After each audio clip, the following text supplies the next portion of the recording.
اهدنا الصراط المستقيم. Bismillahirrahmanirrahim. Assalamualaikum warahmatullahi wabarakatuh. Innal hamdalillah nahmaduhu wa nasta'inuhu wa nastaghfiruh wa na'udzu billahi min shururi anfusina wa min sayyiati a'malina. May yahdihillahu fala mudilla lahu wa may yudlilhu fala hadiya lahu. Asyhadu an la ilaha illallah wahdahu la syarika lah wa asyhadu anna Muhammadan abduhu wa rasuluh. Ya ayyuhalladzina amanu taqullaha haqqa tuqatih wa la tamutunna illa wa antum muslimun. Ya ayyuhan nasu taqu rabbakumul ladzi khalaqakum min nafsin wahidah wa khalaqa minha zawjaha wa batha minhuma rijalan katsiran wa nisaa. Wattaqullaha alladzi tasaaluna bihi wal arham innallaha kana 'alaikum raqiba. Ya ayyuhalladzina amanu taqullaha wa qulu qawlan sadida yuslih lakum a'malakum wa yaghfir lakum dhunubakum wa may yuti'illaha wa rasulahu faqad faza fawzan 'azima. Amma ba'd, fa inna asdaqal hadithi kitabullah wa khairal huda huda Muhammadin sallallahu alaihi wa ala alihi wa sahbihi wa sallam, wa syarrul umuri muhdatsatuha fa inna kulla muhdatsatin bid'ah wa kulla bid'atin dhalalah wa kulla dhalalatin finnar. Ma'asyiral akhwat wal ummahat, ibu-ibu dan saudari-saudari sekalian, rahimani wa rahimakumullahu taala. Alhamdulillahi bi ni'matihi tatimmus shalihat. Segala puji hanya bagi Allah yang dengan nikmat-nikmatnya tertunai segala amal-amal kebajikan. Salawat dan salam semoga terhatur limpahkan kepada junjungan kita Nabi Agung, Nabi besar Muhammad sallallahu alaihi wasallam, kepada keluarga dan para sahabat serta orang-orang yang senantiasa meniti jalannya sampai hari kiamat. Ma'asyiral akhwat wal ummahat, ibu-ibu dan saudari-saudari yang dirahmati dan dimuliakan oleh Allah. Tema pengajian kita pada pagi hari ini insyaallah taala sesuai dengan apa yang telah diumumkan, kita akan membahas terkait dengan mulianya hati seorang ibu. Mulianya hati seorang ibu. Para hadirin wal hadirat yang dirahmati oleh Allah, Islam telah memberikan hak kepada para perempuan, bahkan dari semenjak ia dilahirkan dan tatkala ia tumbuh dewasa, ketika dia sebagai seorang istri, dan ketika dia sudah menjadi seorang ibu. Islam memberikan penghargaan dan penghormatan untuk para ibu, karena ibu adalah orang tua bagi anak-anak mereka, dan terlalu banyak pengorbanan seorang ibu untuk anak-anaknya. Oleh karena itu, sangat sering kita mendengarkan ayat-ayat Al-Quran dan hadits-hadits Rasulullah sallallahu alaihi wasallam yang berbicara secara umum akan hak kedua orang tua, terutama hak seorang ibu.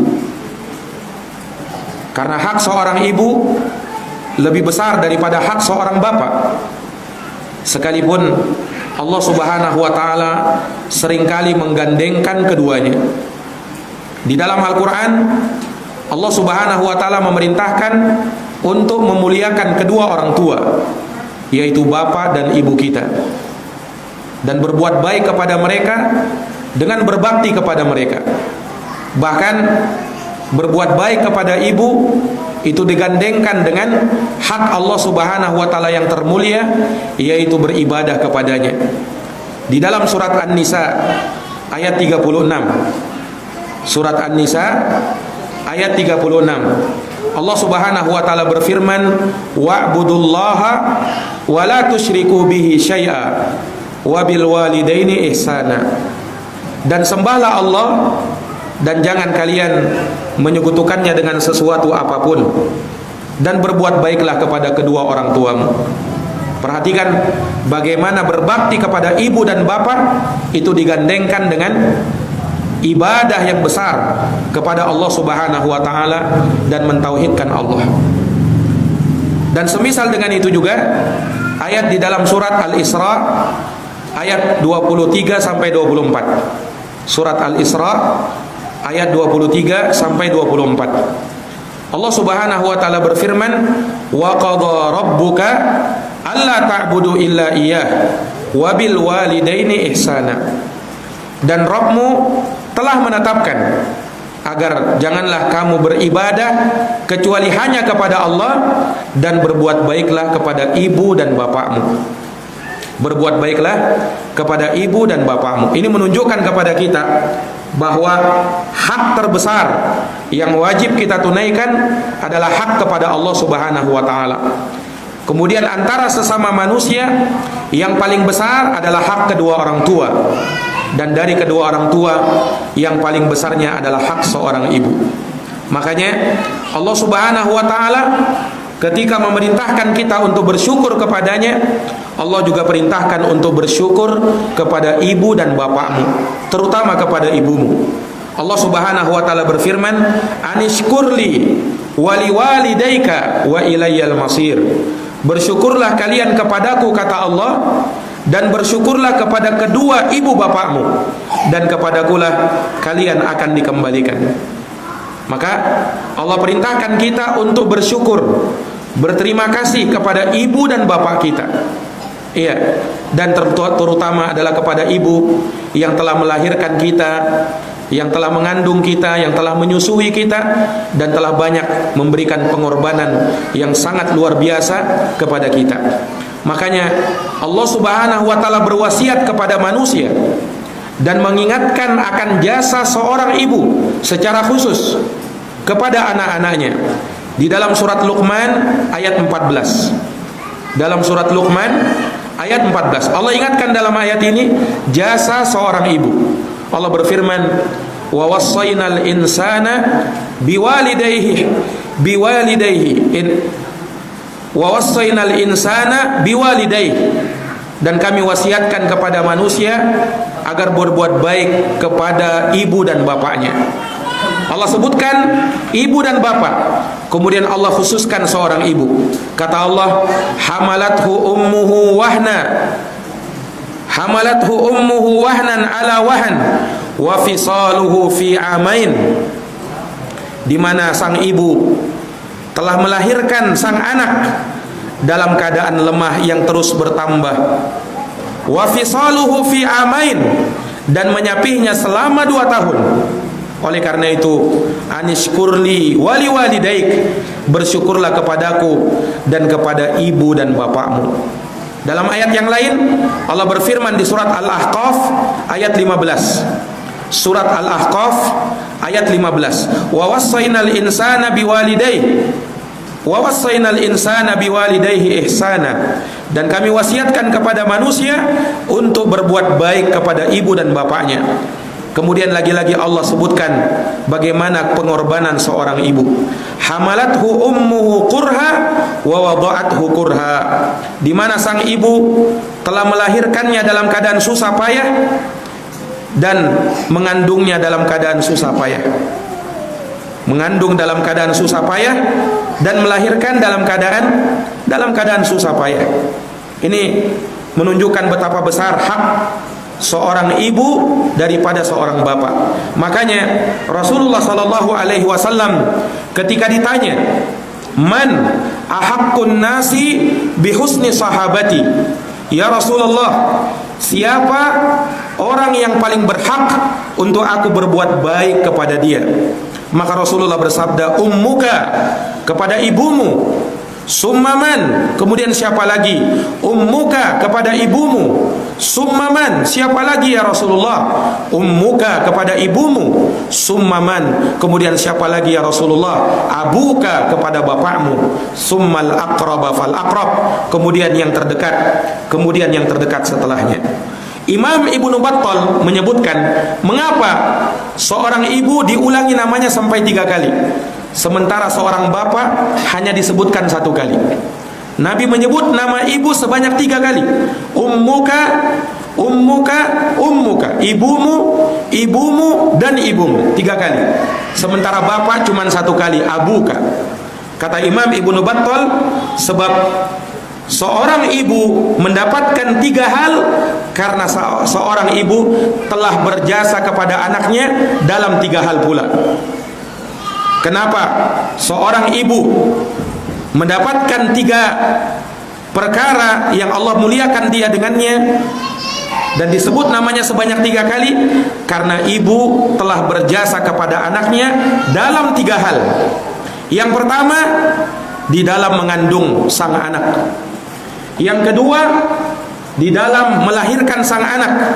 Dan yang ketiga, di dalam menyusui sang anak. 3 inilah yang menjadi sebab mengapa sang ibu disebut namanya juga sebanyak 3 kali. Yang mana ketiga ini, mengandung, melahirkan, dan menyusui, tidak akan bisa diwakilkan oleh seorang bapak. Tidak akan bisa selama-lamanya diwakilkan oleh seorang bapak. Sampai kata sebagian alim, andaikan kamu ingin mengandung, andaikan kamu ingin melahirkan atau ingin menyusui anak-anakmu, kau tidak akan bisa. Kalau kau ingin merasakannya, kau pergi ke pasar, kemudian beli buah kelapa. Beli buah kelapa, lalu ikat di pinggangmu, bawa selama 9 bulan 10 hari. Itulah keadaan seorang ibu yang melahirkan atau mengandung anaknya. Kalau kau ingin merasakan bagaimana seorang ibu melahirkan sang anak, maka belilah buah mangga, kemudian telan bulat-bulat, lalu keluarkan pula bulat-bulat. Seperti itulah keadaannya. Dan kalau kau ingin merasakan bagaimana menyusui sang anak, maka cobalah kau berikan susumu kepada anakmu, maka dia tidak akan mau mengambilnya. Ini menunjukkan kepada kita bahwasanya semua itu tidak mungkin bisa diwakilkan oleh seorang bapak. Sang ibulah yang berperan di dalam hal tersebut. Makanya wajar ketika Nabi SAW menyebutkan 3 hal ini. Ummuka, ummuka, ummuka, ibumu, ibumu, dan ibumu. Dan seorang ibu tidak pernah di dalam hal tersebut meminta agar dia digantikan oleh yang lainnya. Dia rela, dengan sukarela untuk melakukan hal tersebut, bahkan dengan senang hati untuk melakukannya. Disinilah kita bisa merasakan, dan disinilah kita mendapatkan mulianya hati seorang ibu. Dia siap berkorban untuk anaknya, dan dia akan mendahulukan kebutuhan apa yang diperlukan oleh anaknya ketimbang dirinya sendiri. Suatu hikmah yang pernah diperlihatkan kepada Aisyah radhiyallahu anha, sebagaimana disebutkan dalam hadis yang diriwayatkan oleh Imam Muslim. Aisyah radhiyallahu anha berkata, "Ja'atni miskinatun." Telah datang kepadaku seorang wanita yang sangat miskin. Tahmilu ibnataini laha, yang mana seorang ibu yang miskin ini dia membawa 2 orang putrinya. Dia ingin meminta sedekah kepadaku, kata Aisyah. Fa'at'amtuha salasa marrat. Fa'at'amtuha salasata marrat. Maka aku pun, kata Aisyah, memberikan kepada ibu tadi 3 butir kurma. Aku berikan kepada ibu tadi 3 butir kurma, yakni dengan maksud agar masing-masingnya mendapatkan 1 butir kurma. Fa'atat kulla wahidatin minhuma. Maka ketika sang ibu tadi menerima 3 butir kurma yang diberikan oleh Aisyah, maka dia pun langsung memberikan 1 butir kurma kepada anaknya yang satu, dan 1 butir lagi kepada anaknya yang kedua, dan 1 butir hendak dia makan. Maka apa yang terjadi ketika ibu ini memberikan kurma tersebut kepada anaknya, dan anaknya tersebut langsung memakannya? Wa rafa'at ila fiha tamratan litakulaha, dan ketika sang ibu ini ingin mengangkat kurma tersebut ke dalam mulutnya, ingin dia makan, fastata'amatha ibnataha, maka ternyata kedua putrinya di sampingnya meminta kurma yang ingin dimakan oleh ibunya tersebut. Maka akhirnya sang ibu tidak jadi memakan kurma tersebut. Apa yang dia lakukan? Fasyaqqat at-tamarah allati kanat turidu an ta'kulaha bainahuma. Maka sang ibu ini pun langsung membelah kurma tersebut menjadi 2 bagian. Setengahnya dia berikan kepada satu anaknya, dan setengahnya lagi dia berikan kepada anaknya yang kedua. Sementara dia tidak memakan kurma tersebut sama sekali. Dia rela untuk memberikannya kepada kedua putrinya. Maka Aisyah radhiyallahu anha yang melihat pemandangan tersebut berkata, fa'ajabatni sya'nuha. Aku pun merasa takjub terhadap sikap sang ibu ini. Aku merasa kagum dengan sikapnya dia. Sungguh betapa mulianya hatinya, sungguh betapa relanya dia berkorban. Padahal dia dalam keadaan kelaparan, tetapi karena melihat anaknya, maka dia tidak sampai hati, maka dia pun memberikan kurma tersebut kepada sang anak. Bukan artinya dia tidak lapar, dia sangat lapar. Namun karena sang ibu rela berkorban demi anaknya, yang penting anaknya senang, maka dia rela untuk kelaparan demi sang buah hati. Maka itulah yang membuat kagum Aisyah radhiyallahu anha. Fadakartu alladhi sana'at li Rasulillah sallallahu alaihi wasallam. Maka kata Aisyah, aku pun menyebutkan perkara tersebut kepada Rasulullah SAW. Aku menceritakan hal itu kepada Rasulullah, apa yang diperbuat oleh sang ibu ini kepada anaknya. Maka Rasulullah pun mengatakan, innallaha qad aujaba laha bihal jannah au a'taqaha biha minan nar. Kata Nabi SAW, sesungguhnya Allah telah mewajibkan bagi sang ibu tersebut surga karena sebab dia melakukan perbuatan itu, atau Allah memerdekakan dia dengan sebab perbuatannya tersebut dari api neraka. Subhanallah. Ini keutamaan seorang ibu, dan dari sini bisa terlihat betapa mulianya hati seorang ibu. Dari sini bisa terlihat betapa agungnya dan betapa mulianya hati seorang ibu. Bagaimana dia rela berkorban demi anaknya, demi sang buah hatinya, demi permata hatinya. Dia tidak makan, bahkan dia kelaparan karena hal tersebut. Maka sosok wanita yang seperti ini, sosok orang yang seperti ini tidak akan mungkin kita bisa dapatkan kecuali dari seorang ibu. Nah, dari sini kita bisa melihat betapa mulianya hati seorang ibu. Maka para hadirin wal hadirat, para ibu-ibu dan para hadirat, para sekalian yang dirahmati dan dimuliakan oleh Allah Subhanahu wa taala. Allah Subhanahu wa taala lah yang telah menanamkan sifat dan sikap rahmat seorang ibu kepada anaknya. Allah Subhanahu wa taala yang berikan hal tersebut kepada mereka. Kasih sayang yang luar biasa, kasih sayang yang tak habis-habisnya yang akan mereka berikan dan korbankan untuk anaknya. Nah, makanya ada suatu pemandangan yang juga pernah disaksikan oleh Nabi dan para sahabat sewaktu di masa perang. Ketika selesai perang, ada seorang ibu yang dia mencari-cari anaknya. Ia kehilangan anaknya, maka dia kalang kabut mencari ke sana kemari dalam keadaan bercucuran air mata, dalam keadaan bersedih dan merasakan ketakutan dan kekhawatiran. Jangan-jangan anaknya hilang, jangan-jangan anaknya terbunuh, jangan-jangan anaknya tersesat.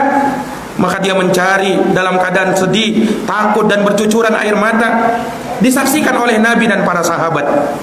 Maka Pada akhirnya sang ibu pun berhasil menjumpai anaknya.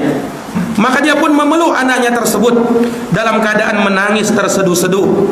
Dia memeluknya, kemudian dia menyusui anak tersebut, seakan-akan dia betul-betul sayang kepada anak tersebut, dan terlihat pemandangan bagaimana kasih sayang ibu kepada anaknya. Maka Rasulullah bersabda kepada sahabat, "Lihatlah pemandangan ini wahai para sahabatku. Apakah sang ibu ini rela dan tega untuk melemparkan anaknya ke dalam bara api?" Kata para sahabat, "Tidak mungkin ya Rasulullah. Dan tidak ada seorang ibu pun yang rela dan tega untuk melakukan hal tersebut. Sungguh dia betapa sayangnya kepada anaknya. Nah, bahkan dia akan rela untuk mati demi anaknya. Dia akan rela untuk berkorban, mati bahkan demi anaknya, demi sang buah hatinya." Dari sini menunjukkan betapa mulianya hati seorang ibu. Iya. Bahkan hal tersebut para jamaah sekalian, jangankan manusia, hewan saja kita dapati pada sebagian hewan, induknya kepada anaknya seperti itu. Terkadang rela berkorban bahkan dengan nyawa untuk menyelamatkan anaknya. Itu hewan. Terkadang kita bisa saksikan hal yang demikian. Maka bagaimana lagi dengan manusia yang memang diberikan hati oleh Allah Subhanahu wa taala, yang memang diberikan perasaan oleh Allah Subhanahu wa taala, tentu tidak akan tega dan tidak akan rela untuk menyakiti anaknya, bahkan untuk melihat anaknya kekurangan, kelaparan atau membutuhkan sesuatu. Nah, ini para akhwat dan para ummahat, ibu-ibu dan saudari-saudari sekalian yang dirahmati dan dimuliakan oleh Allah Subhanahu wa taala. Ya, disebutkan ada suatu kisah, ada suatu cerita. Seorang ibu yang dia pernah berutang kepada seseorang.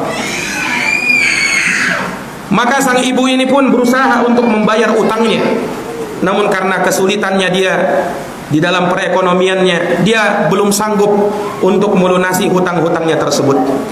Maka datanglah orang ini untuk menagih utangnya. Dia datang kepada ibu tersebut, dia tagih. Sang ibu berkata, "Aku belum mampu membayarnya. Aku belum punya uang untuk membayar utangku." Maka orang ini marah. Dia tampar ibu tersebut. Dia tampar ibu tersebut. Tapi ibu ini ditampar seperti itu, dia hanya terdiam. Dia anggap seakan tidak terjadi apa-apa, padahal dia ditampar dengan tamparan yang sangat kuat. Maka akhirnya orang tersebut pun pulang. Tidak beberapa lama, selang beberapa hari, maka orang ini kembali lagi untuk menagih utangnya. Dia datang kepada sang ibu. Ternyata sang ibu tersebut tidak ada di rumah. Yang ada cuma sang anak dari sang ibu tadi. Maka orang ini kesal. "Di mana ibumu? Aku ingin tagih utangnya kepadaku. Ibumu berutang. Maka hari ini kau harus membayarnya." Sang anak berkata, "Ibuku tidak ada di rumah." Maka mereka pun berbicara sampai akhirnya marah orang ini. Maka ditamparnya sang anak tersebut, anak dari ibu tadi. Tahu-tahu sang ibu sudah ada di belakang orang tersebut. Melihat anaknya ditampar, maka sang ibu berteriak histeris. Berteriak dia berkata, "Jangan kau pukul anakku, jangan kau tampar anakku." Maka orang ini sampai kaget mendengar teriakan sang ibu tadi. Orang ini berkata, "Aku memukul anakmu pelan saja. Aku tidak kuat memukulnya. Kau sudah berteriak seperti ini. Kemarin aku pukul engkau dengan pukulan yang sangat kuat, tapi engkau tidak berteriak, tidak histeris, kau diam saja. Tapi kenapa sekarang kau berteriak seperti ini?" Apa kata sang ibu? Sang ibu berkata, "Kemarin yang kau tampar adalah tubuhku, namun sekarang yang kau tampar adalah hatiku, dan itu lebih menyakitkan diriku." Subhanallah. Di sini juga nampak betapa mulianya hati seorang ibu. Dia rela dan berkorban agar dirinya saja yang dipukul. Tetapi kalau anaknya yang dibegitukan, maka dia tidak rela dan tidak ridho dengan hal tersebut. Maka ini menunjukkan sekali lagi betapa mulianya hati seorang ibu. Nah, Maka para hadirat yang dirahmati dan dimuliakan oleh Allah, ibu-ibu dan saudari-saudari sekalian yang dimuliakan oleh Allah Subhanahu wa taala, maka sungguh kita bisa melihat dari kisah-kisah yang sangat banyak yang diceritakan dan kisah-kisah yang nyata disebutkan oleh para ulama kita rahimahumullahu taala, betapa menakjubkannya dan betapa banyak contohnya bagaimana ya kasih sayang seorang ibu kepada anaknya. Bahkan walaupun sang anak durhaka kepada ibunya, sang ibu tidak berani membalas hal tersebut dengan kejelekan yang serupa yang dilakukan oleh anaknya. Ada kisah nyata yang juga disebutkan oleh para ulama kita rahimahumullahu taala. Kisah nyata yang disebutkan oleh para ulama kita rahimahumullahu taala. Ada seorang ulama yang dia melihat ada jenazah yang diantar. Kemudian jenazah ini diantar oleh 4 orang yang memandunya, tapi yang mengikutinya cuma seorang wanita di belakang. Jadi ada seorang ulama melihat ada jenazah diantar, tapi yang mengikutinya hanya seorang perempuan saja di belakang. Maka sang alim ini penasaran, siapa jenazah ini? Kok cuman seorang wanita saja yang mengiringi jenazahnya? Biasanya kalau jenazah itu diantar banyak orang-orang yang mengiringi. Ini cuma 1 orang saja, itu pun wanita. Ada apa ini? Maka akhirnya si alim ini pun membuntuti sang wanita tadi sampai ketika selesai penguburan. Kemudian wanita itu pulang, dia buntuti. Ketika wanita ini masuk rumah, maka si alim ini berpikir, kayaknya bukan waktunya sekarang untuk aku bertamu ke rumahnya, karena dia sekarang sedang bersedih. Mungkin yang meninggal itu adalah keluarganya, suaminya, atau siapa. Akhirnya sang alim pun mengurungkan niatnya untuk bertemu dengan wanita tersebut pada hari itu. Tapi keesokan harinya, sang alim ini pun memberanikan diri untuk datang ke rumah wanita tersebut, wanita yang sudah tua. Nah, maka sang alim meminta izin bertanya sesuatu hal kepada dirinya. Iya. Si alim ini bertanya, wahai orang tua, sungguh aku melihat kemarin engkau mengantar seorang jenazah. Aku tidak tahu siapa itu, tapi yang aku heran, mengapa jenazah tersebut hanya diiringi oleh engkau seorang? Mana pengiring-pengiring jenazah yang lain? Kenapa hanya engkau seorang? Maka sang ibu berkata, perhatikan kisah yang menakjubkan ini. Sang ibu berkata, sesungguhnya jenazah yang kau lihat itu adalah jenazah anakku. Itu jenazah anakku yang meninggal. Maka si alim ini berkata, terus mengapa tidak ada yang mengiringi jenazahnya? Maka sang ibu bercerita, baiklah aku akan bercerita kepadamu. Sesungguhnya anakku ini, dia sangat durhaka kepadaku dahulu. Ketika dia hidup, di masa hidupnya, dia durhaka kepada diriku. Dia sering menyakiti perasaanku. Bahkan dia terkadang membuat aku menangis. Tetapi aku bersabar terhadap dirinya. Namun disebutkan bahwa ketika anakku ini katanya berada dalam sakaratul maut, ketika mau meninggal, maka sang anak menampakkan penyesalannya dan taubatnya kepada sang ibu. Dia berkata kepada ibunya di detik-detik terakhirnya, wahai ibu, sesungguhnya aku banyak berbuat dosa kepada dirimu. Sesungguhnya aku banyak menyakiti perasaanmu. Wahai ibuku, jikalau ingin engkau melihat aku berbahagia, maka lakukanlah dan jalankanlah apa yang aku wasiatkan kepadamu. Maka sang ibu berkata, wahai anakku, meskipun engkau durhaka kepada diriku, aku tetap menyayangimu seperti sayangnya seorang ibu kepada anak. Kata ibu tersebut, apa yang engkau inginkan dariku wahai anakku? Maka anak yang durhaka ini berkata kepada ibunya, wahai ibu, sesungguhnya aku banyak berbuat dosa kepada dirimu.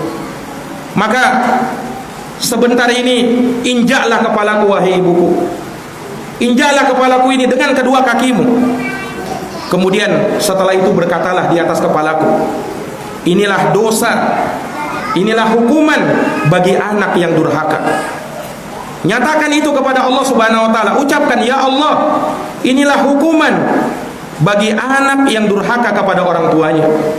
Tapi setelah itu katakanlah, wahai ibuku, ya Allah, sesungguhnya aku telah ridho kepada anakku ini, maka ridhoilah dia. Ucapkan seperti itu, wahai ibuku, mudah-mudahan Allah mengampuni dosa-dosaku. Maka itu wasiat pertama anaknya kepada ibunya. Kemudian anak ini berkata lagi, wahai ibu, nanti kalau aku meninggal dunia, maka jangan kau beritakan berita meninggalnya aku kepada orang-orang, sebab orang-orang telah tahu bagaimana durhakanya diriku kepada engkau, wahai ibuku. Jangan kau kasih tahu kepada orang, karena tidak akan ada orang yang mau mengiringi jenazahku. Nah, maka ketika sang anak meninggal, sang ibu pun melakukan wasiat anaknya tersebut. Dia telah menginjak kepala anaknya, kemudian dia berdoa seperti itu. Setelah itu dia tidak siarkan, dia tidak beritakan meninggalnya anak ini kepada orang-orang. Sehingga itulah yang menyebabkan bahwa tidak ada yang mengiringi jenazahnya kecuali hanya dirinya sendiri. Maka sang alim pun berkata, terus apa yang terjadi? Kata sang ibu, aku pun setelahnya berbahagia. Kenapa engkau berbahagia? Kata sang alim ini. Kata sang ibu, sungguh aku bermimpi. Setelah aku menguburkan anakku, aku bermimpi. Aku berjumpa dengan anakku, dan anakku tersebut tersenyum kepada diriku. Dia berkata, wahai ibuku, sesungguhnya Allah telah ridho kepada diriku sebagaimana engkau telah ridho kepada diriku. Subhanallah. Maka ini terlihat bagaimana kasih sayang seorang ibu kepada anaknya yang luar biasa. Nah, dan ini juga menunjukkan betapa mulianya seorang wanita manakala Allah Subhanahu wa taala tanamkan sifat rahmat kepada dirinya. Manakala Allah Subhanahu wa taala tanamkan sifat rahmat kepada dirinya.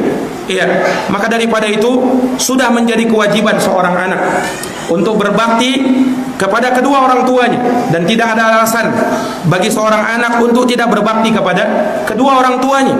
Hatta walaupun bahkan kalau seorang ibu atau orang tuanya dalam keadaan kufur kepada Allah Subhanahu wa taala, dia tetap berkewajiban untuk berbakti kepada sang ibu dan kepada ayahnya. Makanya disebutkan kisahnya Abu Hurairah ketika mengajak ibunya untuk masuk Islam dalam keadaan ibunya tidak mau. Bahkan disebutkan ibunya sempat mencaci maki Rasulullah SAW, sampai pada akhirnya Abu Hurairah pun menangis mendengarkan cacian makian ibunya kepada Rasulullah. Dia laporkan kepada Rasulullah. Tapi Abu Hurairah berkata, ya Rasulullah, doakanlah ibunya Abu Hurairah. Maka Rasulullah berdoa, Allahumma hdi umma Abi Hurairah. Ya Allah, beri hidayah kepada ibunya Abu Hurairah. Maka Allah pun memberi hidayah kepada ibunya Abu Hurairah. Ketika Abu Hurairah pulang, ibunya langsung mandi, kemudian bersyahadat di hadapan Abu Hurairah dan menyatakan keislamannya. Nah, dan Abu Hurairah ini dikenal sebagai orang yang sangat berbakti sangat kepada ibunya. Makanya disebutkan ketika Abu Hurairah radhiyallahu anhu mendapatkan kurma, dan beliau tahu bahwasannya dirinya dan ibunya adalah orang-orang miskin, sangat banyak kekurangan makanan, sehingga ketika Abu Hurairah mendapatkan 2 kurma, maka kurma tersebut dia makan 1 butir, yang satunya dia simpan untuk ibunya. Sementara sahabat yang lain ketika dibagi 2 butir kurma, dia langsung makan 2 butir tersebut. Abu Hurairah tidak. Rasulullah sangat heran melihat sikapnya Abu Hurairah, sampai Rasul bertanya, wahai Abu Hurairah, mengapa kau cuma makan 1 butir kurmamu saja? Kata Abu Hurairah, ya Rasulullah, 1 butir ini aku simpan untuk ibuku. Subhanallah, dia masih ingat kepada ibunya. Nah, inilah para hadirin wal hadirat, ibu-ibu dan para jamaah sekalian yang dirahmati oleh Allah Subhanahu wa taala, ya. Ini menunjukkan bahwa hendaknya kita perhatian kepada ibu-ibu kita. Ya, ketika dia masih hidup di tengah-tengah kita, maka itu anugerah terbesar di dalam hidup kita. Pegang tangan dia, berbuat baik kepada dia. Kemudian luluskan apa yang dia inginkan, berikan apa yang dia inginkan selama engkau sanggup untuk memberikannya. Dan jangan sampai engkau durhaka kepada ibumu, karena sesungguhnya apa yang telah dilakukan oleh sang ibu dari jasa-jasa dia, engkau selama-lamanya tidak akan sanggup untuk membayarnya. Engkau selama-lamanya tidak akan sanggup untuk membayarnya. Makanya dikisahkan, ada seorang laki-laki yang menggendong ibunya. Dia gendong ibunya pergi haji ke Mekah, dari Yaman sampai ke Mekah. Ini perjalanan bukan perjalanan yang ringan, perjalanan yang sangat jauh. Berjalan kaki dalam keadaan menggendong sang ibu. Dia gendong sampai tiba di Mekah. Kemudian di Mekah dia pun menggendong ibunya untuk tawaf di Ka'bah, untuk sa'i antara Safa dan Marwah. Nah, maka hal tersebut ya membuat orang-orang pun terkesima dan takjub terhadap perbuatannya. Akhirnya dia berjumpa dengan sahabat Abu Hurairah radhiyallahu anhu. Dia bertanya kepada Abu Hurairah, mengisahkan, wahai Abu Hurairah, sahabat Ibnu Umar, bukan Abu Hurairah, sahabat Ibnu Umar, wahai Ibnu Umar, sesungguhnya aku menggendong ibuku dari Yaman ke Makkah untuk haji. Sesampai di sini aku gendong dia untuk tawaf, aku gendong dia untuk sa'i antara Safa dan Marwah. Aku berikan pelayanan yang terbaik. Wahai Ibnu Umar, apakah perbuatanku ini sudah bisa membayar jasa-jasa ibuku kepada diriku? Apa kata Ibnu Umar radhiyallahu anhu?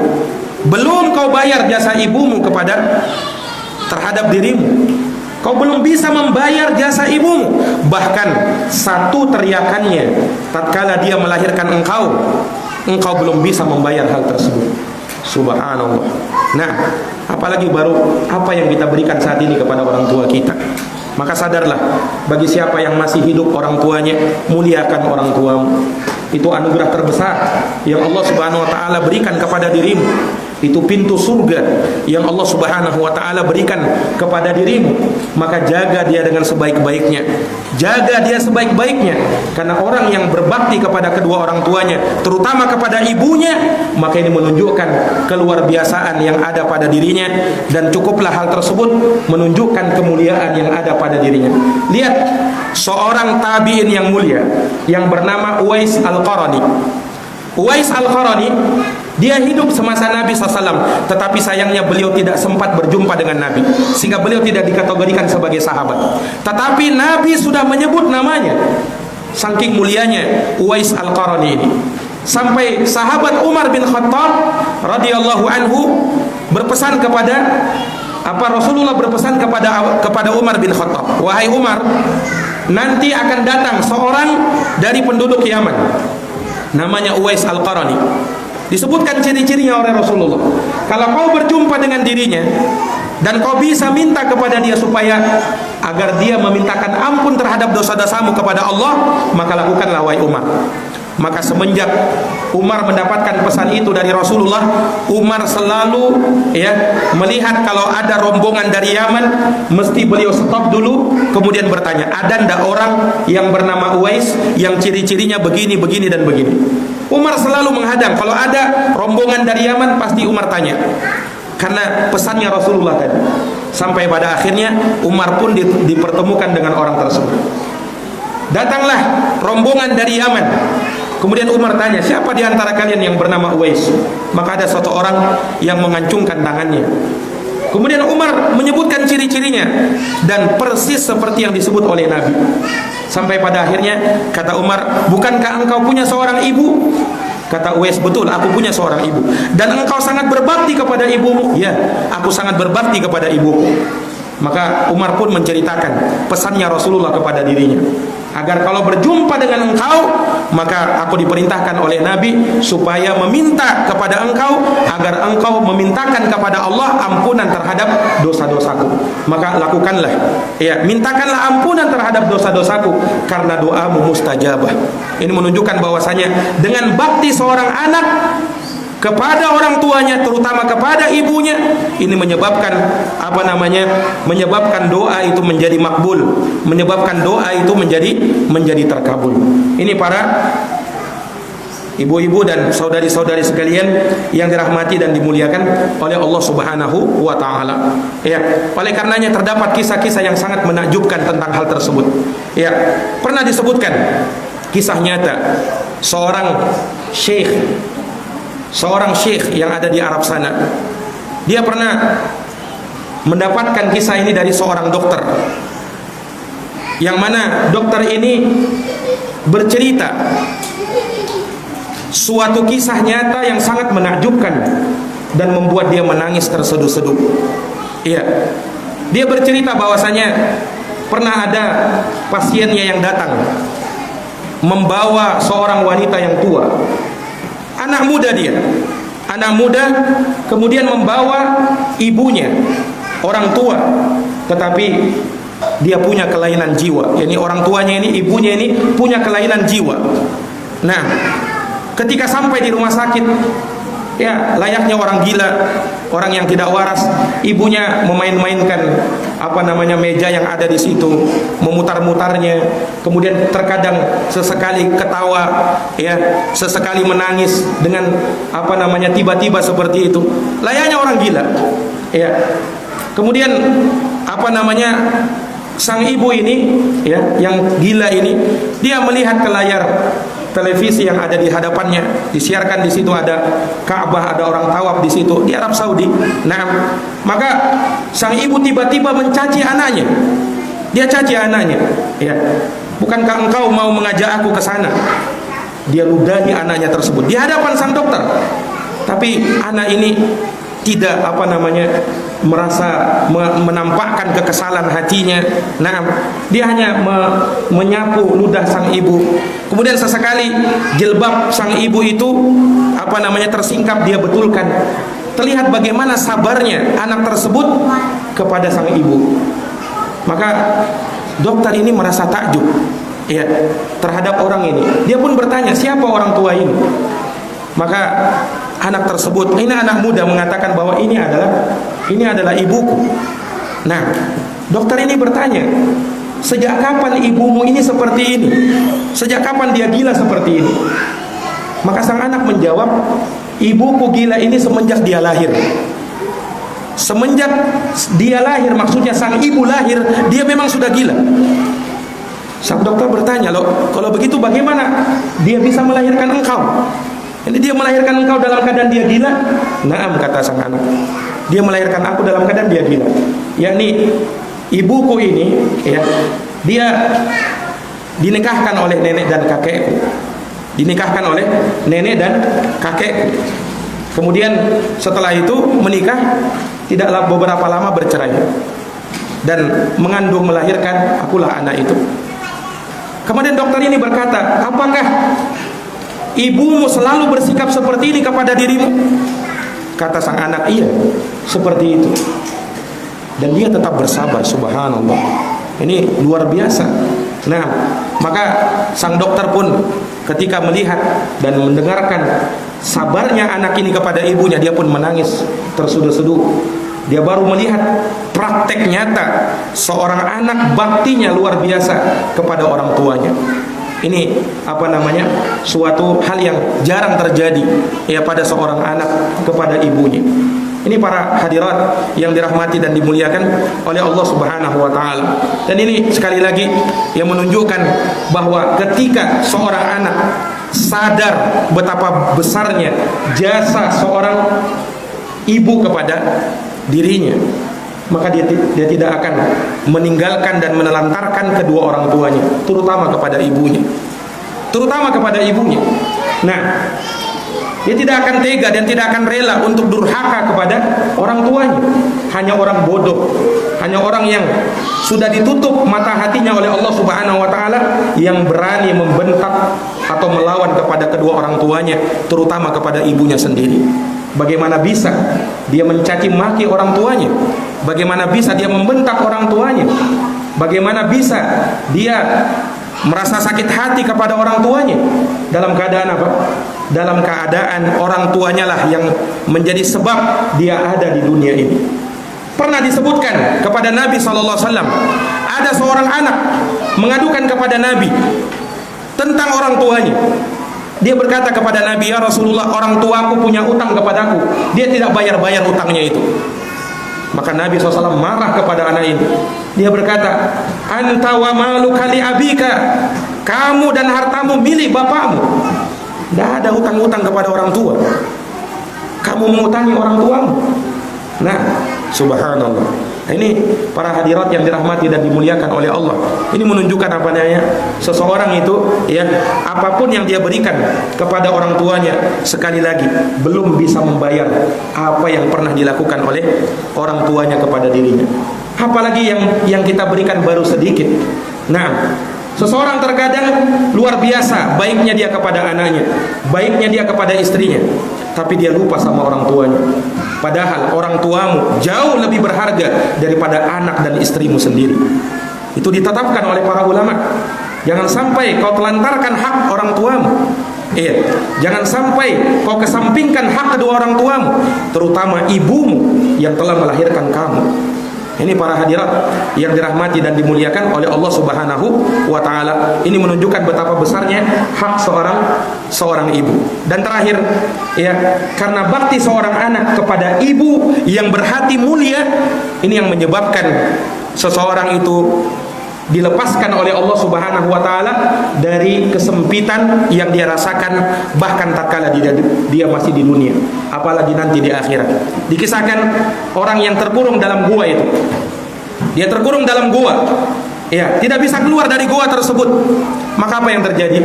Mereka berdoa kepada Allah, bertawassul dengan amal soleh yang mereka lakukan. Maka ada yang berkata, salah seorang dari mereka berkata, "Ya Allah, dahulu aku punya seorang ibu. Aku sangat berbakti kepada dia. Dan aku, ya Allah, tugasku adalah bekerja, mengambil kayu di hutan. Aku sudah biasa untuk memberikan makanan terlebih dahulu kepada kedua orang tuaku sebelum kepada anak dan istriku. Maka suatu hari aku pun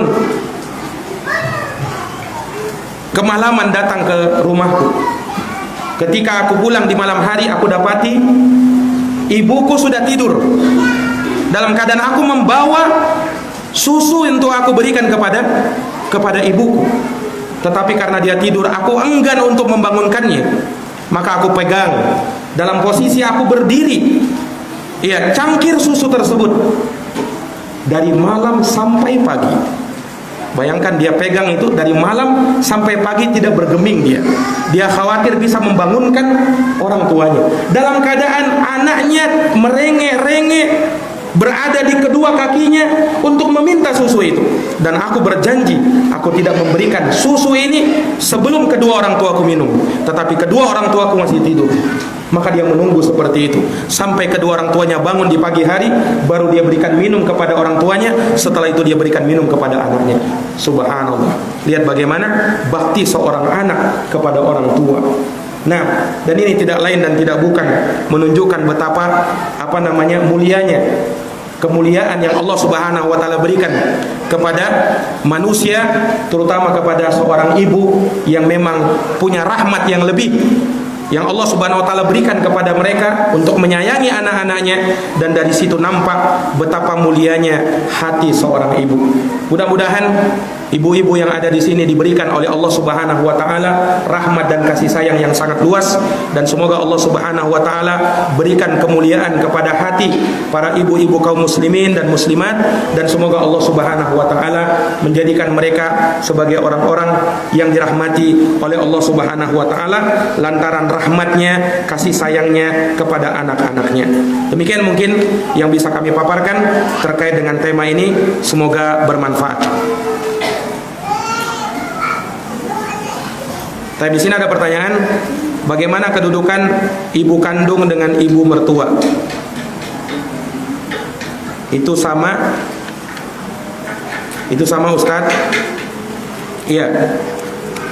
Tentu tidak sama. Ibu kandung dengan ibu mertua itu berbeda. Di dalam Al-Quran atau di dalam hadis-hadis Nabi SAW, kita diperintahkan untuk berbakti kepada kedua orang tua, maksudnya kepada orang tua kandung. Itu yang dimaksudkan, bukan kepada mertua. Tetapi bukan artinya kita tidak berbuat baik kepada mertua kita. Ingat, mertua kita itu adalah orang tua dari istri kita atau orang tua dari suami kita. Itu mertua kita.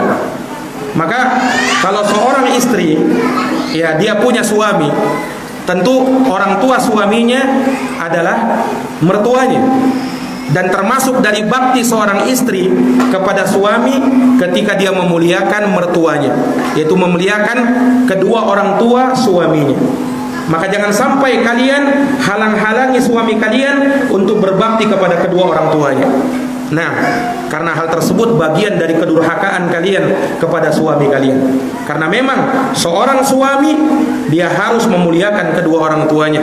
Bahkan kemuliaan mereka yang mereka berikan kepada kedua orang tuanya harus lebih, bahkan melebihi kemuliaan dari istri dan anaknya. Itu hukum yang Allah Subhanahu wa taala tetapkan. Berbeda seorang istri. Kalau seorang istri, ya, hak terbesar di dalam hidupnya adalah suami. Bahkan kalau bertentangan antara suami dan perintah orang tuanya, selama itu bukan maksiat, maka dia lebih dahulu mendahulukan perintah suaminya ketimbang perintah orang tuanya. Tetapi kalau seorang suami, orang tuanya yang lebih didahulukan ketimbang istrinya. Kecuali dalam satu hal, yaitu dalam nafkah. Dalam nafkah memang istri yang lebih didahulukan, anak yang lebih didahulukan, kemudian baru orang tua. Tapi dalam selain itu, maka orang tua lebih didahulukan. Bismillah, bagaimana cara kita berbakti kepada ibu yang berada jauh dari kita? Jenguk dia, tengok dia, kunjungi dia. Nah, jangan sampai kau tidak pernah kunjungi orang tuamu. Iya. Hendaknya kau jenguk dia, itu sebesar-besar baktimu kepada orang tuamu. Tidak cukup kau sekedar menelponnya, tidak cukup kau sekedar mendoakannya dari jauh. Selama orang tuamu masih hidup, kunjungi dia. Kemudian pegang tangan orang tuamu. Itu beda. Kalau kau hanya sekedar menelponnya atau mendoakannya dari jauh, itu belum cukup. Iya. Ya memang kalau misalnya seseorang ketika dia berada di suatu tempat, sulit bagi dia untuk berjumpa dengan orang tuanya setiap saat, maka yang bisa dia lakukan adalah menelpon, mendoakan dari jauh. Tapi jangan sampai dia mencukupkan dirinya dengan hal tersebut saja. Dia merasa cukup sudah baktiku ketika aku sudah menelponnya, ketika aku sudah mendoakannya dari jauh. Belum, itu belum cukup. Sampai kau datangi orang tuamu, sampai kau pegang kedua orang tuamu, sampai kau berikan makanan dengan tanganmu sendiri kepada orang tuamu, baru dikatakan engkau berbakti. Selama dia masih hidup, jangan sia-siakan. Jenguk dia, tengok dia, kumpulkan uangmu untuk kau datang kepada kedua orang tuamu. Jangan kau tinggal di sini selama-lamanya dalam keadaan engkau tidak menjenguk dan tidak pernah menengok orang tuamu. Nah, karena apa? Karena sungguh betapa bahagianya orang tua itu kalau dia merasa dimuliakan, dihormati oleh anaknya dengan anaknya yang menengok dirinya. Itu orang tua merasa dimuliakan. Kalian harus camkan itu. Nah, maka tidak boleh kalau dia hanya sekedar menelpon dalam keadaan tidak mau mengunjungi orang tuanya. Kunjungi dia. Kunjungi dia. Kalau belum cukup uangmu, kumpulkan dia. Ya, dahulukan hal tersebut sebelum yang lainnya. Dahulukan hal tersebut sebelum yang lainnya.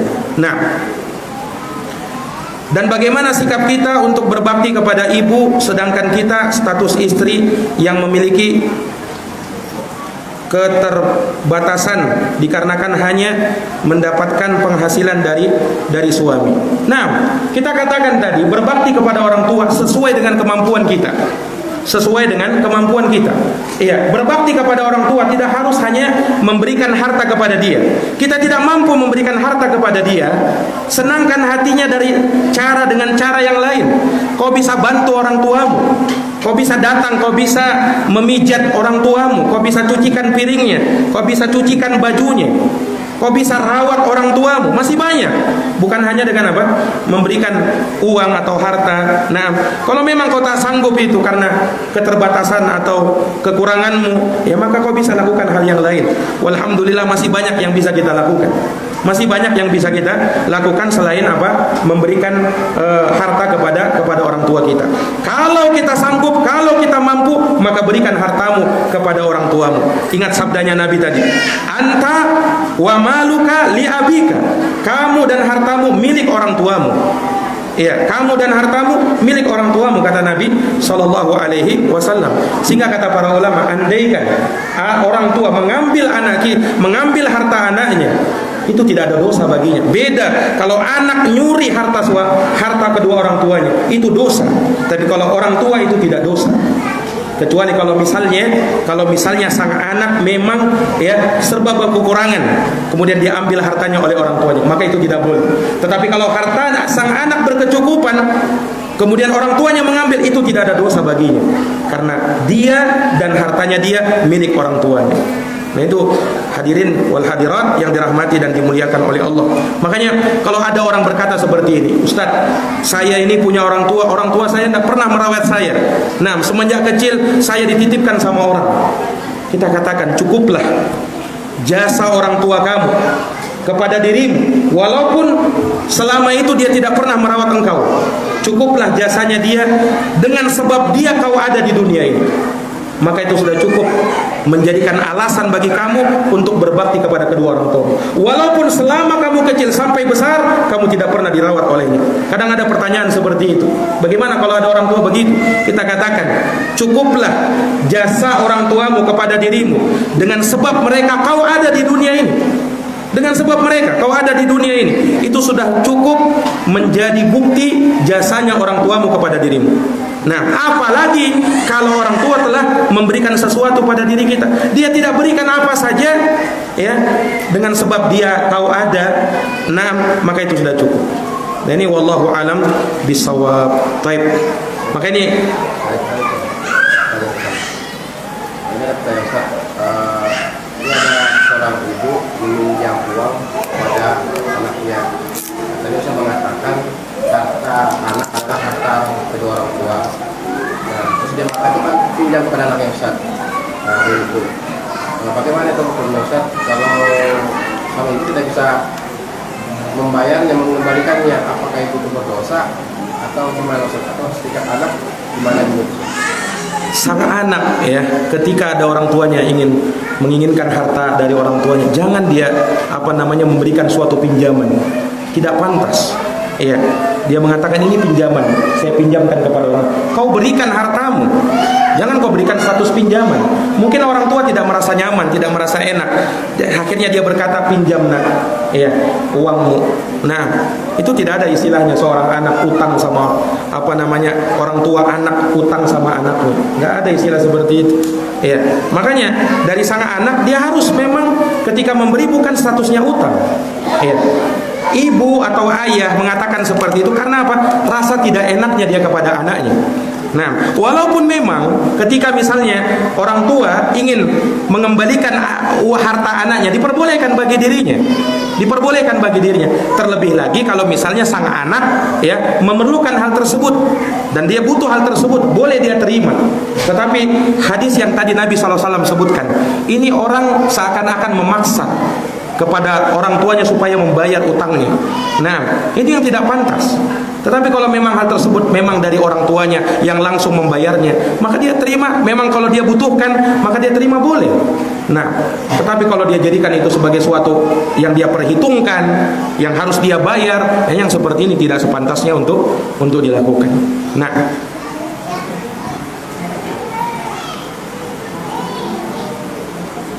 baik, di sini ada pertanyaan, apakah bakti suami kepada orang tuanya harus sepengetahuan istri, dan bagaimana kalau istri protes terhadap bakti tersebut? Apakah bakti suami kepada orang tuanya harus sepengetahuan istri? Tidak harus. Tidak harus. Seorang suami boleh sembunyi-sembunyi ya untuk berbuat baik kepada sang ibu. Tidak harus. Ngapain dia lapor? Ngapain dia lapor? Nah, itu bukan tugasnya dia harus melaporkan seperti itu. Tidak. Dia tidak beritahukan dia boleh untuk berbuat baik kepada istrinya, atau misalnya memberikan hartanya kepada orang tuanya tanpa sepengetahuan istrinya, tanpa sepengetahuan istrinya. Itu diperbolehkan. Nah, itu diperbolehkan. Apalagi kalau misalnya terkadang dia melihat istrinya suka apa? Suka perhitungan misalnya. Ya. Maka dalam rangka untuk menjaga ya antara keduanya, misalnya sang istri dengan ibunya dia, karena tidak jarang terjadi masalah antara istri dengan mertua. Itu tidak jarang terjadi masalah. Nah, maka sang suami terkadang mungkin mensiasati hal tersebut ya. Kalau di sini disebutkan pertanyaan, apakah bakti suami kepada orang tua harus sepengetahuan istri? Tidak harus. Tidak harus pengetahuan istri. Dia boleh diam-diam, dia boleh sembunyi-sembunyi. Bahkan dalam hal harta, dia berikan harta kepada orang tuanya, boleh sembunyi-sembunyi. Tidak ada kewajiban melaporkan hal tersebut kepada orang tua. Beda kalau istri. Kalau istri mau memberikan harta kepada orang tuanya, maka dia wajib izin dulu kepada suami. Kalau itu harta suami. Beda kalau uang itu hartanya dia. Memang harta milik dia, terserah dia. Tidak perlu izin sama suami. Tapi kalau harta itu milik suami, wajib kalian izin kepada suami. Tapi kalau suami tidak perlu izin sama istri, karena harta dia. Iya, itu harta dia. Dan memang dia wajib untuk berbakti sama kedua orang tuanya. Dan bagaimana kalau istri protes terhadap bakti tersebut? Istri yang protes terhadap bakti suami kepada orang tuanya, istri yang durhaka. Istri yang durhaka kepada suami, tidak boleh dia protes. Apa hakmu memprotes suamimu? Nah, selama itu kebaikan, yakinilah engkau wahai istri tidak akan pernah rugi dengan baktinya suamimu kepada orang tuanya. Justru itu menguntungkan dirimu, karena engkau diberikan seorang suami yang nanti akan menjadi figur bagi anak-anakmu. Anak-anakmu akan melihat bakti orang tuanya, ayahnya kepada ibunya, maka dia pun akan berbakti kepada dirinya, kepada orang tuanya. Anak-anakmu kelak akan berbakti kepada dirimu juga. Harusnya kau berterima kasih. Tidak sepantasnya memprotes hal tersebut. Nah, kecuali dalam satu hal, yaitu ketika nafkah yang harusnya tadi kita sebutkan, nafkah itu harusnya diberikan kepada istri yang pertama dan anak. Kalau dalam nafkah para ulama memberikan fatwa, nafkah yang wajib diberikan pertama kali kepada istri dan anak, baru orang tua.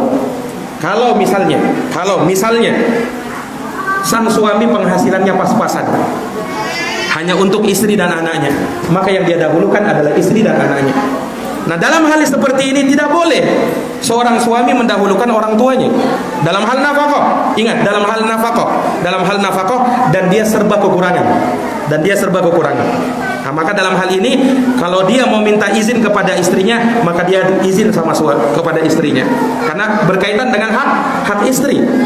Beda kalau misalnya sang suami punya penghasilan lebih, cukup untuk istri dan anaknya, bahkan lebih dari cukup. Nah, kalau seperti itu tidak perlu izin. Tidak perlu izin. Wallahu a'lam bishawab. Baik. Mungkin demikian yang bisa kami paparkan pada pertemuan kita. Semoga Allah Subhanahu wa taala memberikan manfaat dan keberkahan kepada kita semuanya. Wallahu a'lam bishawab. Kita tutup dengan doa kafaratul majlis. Subhanakallahumma wa bihamdik asyhadu an la ilaha illa anta astaghfiruka wa atubu ilaik. Wassalamualaikum warahmatullahi wabarakatuh.